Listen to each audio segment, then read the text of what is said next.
J'explore la photographie comme un moyen de raconter des histoires. Pour moi, c'est un support de narration. Mon travail s'intéresse à la mémoire, l'archive, l'oralité, les histoires imaginaires.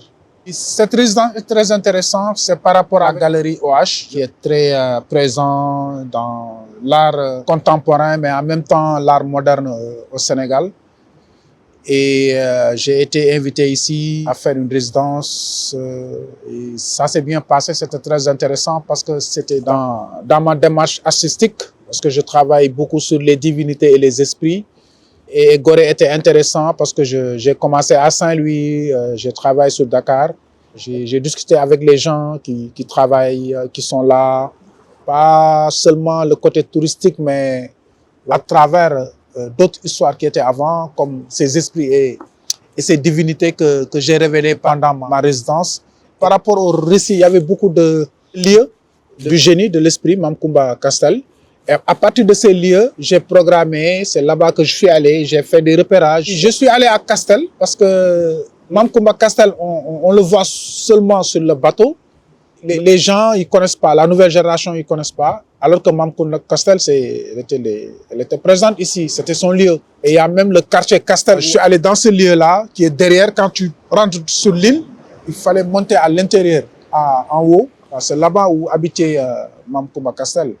C'est là où j'ai fait mes photos, j'ai parlé avec ces gens-là.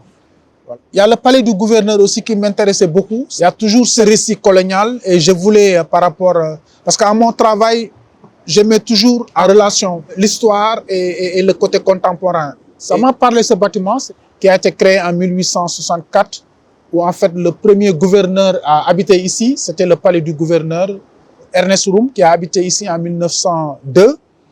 Avant qu'on amène le palais présidentiel, le palais du gouverneur, à l'actuel palais du présidentiel qui est à Dakar, il y avait beaucoup de trafic, d'espionnage, tout ça. Et c'est à partir d'ici qu'on contrôlait toute cette côte par rapport au sujet de la traite négrière. Et je voulais parler de ça par rapport à mon travail. Après la résidence, on a fait l'exposition qui s'appelle Yonondor.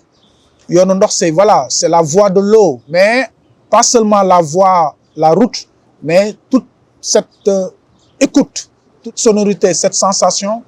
Et quand je suis venu ici, j'entends, il y a toujours cette sonorité de l'eau et je voulais l'inclure dans mon image photographique. Mamkoumba Castel était une dame. J'ai utilisé un masque de semences qui venait de la Côte d'Ivoire. Et c'est à partir de ça que j'ai créé ce personnage de Mamkoumba Castel, avec le tenue traditionnel qu'on appelait paillettes, qui était très en vogue dans le temps, par rapport à la lumière. Parce que je voulais travailler la nuit, parce que c'était la première fois dans mes séries qu'il y avait les photos de nuit, que j'explorais Mamkoumba Castel le soir, la nuit. Et avec l'image photographique, c'était très intéressant de jouer sur la lumière. Il y avait tous ces éléments-là que j'ai rassemblés pour créer cette divinité, esprit Mamkoumba Castel.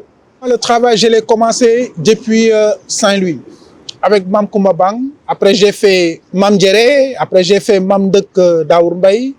Et cette dernière série, c'était Mamkoumba Castel. Il y a un lien, ce sont des divinités, des esprits de l'eau. Ce qui est intéressant, ces esprits nous mettent en lumière notre manière de vivre. Avant qu'on parle de l'esclavage, la colonisation, il y avait cette manière de vivre ensemble. Et c'est pour cela que j'ai utilisé ce médium photographique pour revisiter cette histoire, pour le réveiller. C'est entre le visible et l'invisible. C'est très lié par rapport à mes recherches sur le poète Birago Diop qui disait « écoute plus souvent les choses que les êtres ». Pour parler de toutes ces histoires imaginaires, traditionnelles, spirituelles, sacrées, je trouvais un sens très intéressant par rapport à cette manière de vivre ensemble. Le Ndep qu'on faisait à Bargny, ça a descendu jusqu'à Yoff. Et toute cette zone, c'est une communauté lébou. Et eux, ils gardent toujours cette côté sacré. C'est ça que j'essaie de montrer toujours dans mes travaux. J'ai fait à Saint-Louis, j'ai fait à Dakar, j'ai fait à Yoff.